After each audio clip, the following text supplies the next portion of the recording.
Hi guys, I'm Max, in charge of PR and communications of Creality 3D company, and I want to show you that we are right now in CES presenting some of the newest models that we have.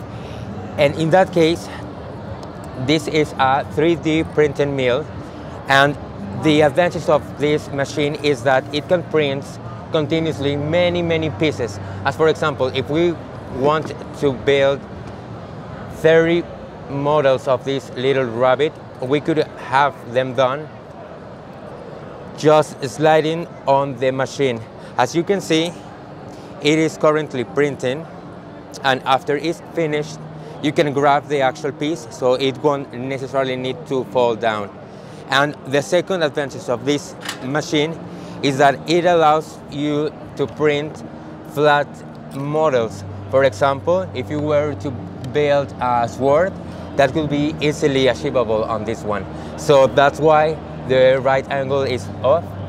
And well, as you can tell, and as you can say, whatever you want to print is pretty achievable with us. So our newest model of a 3D print mill is around $1,000.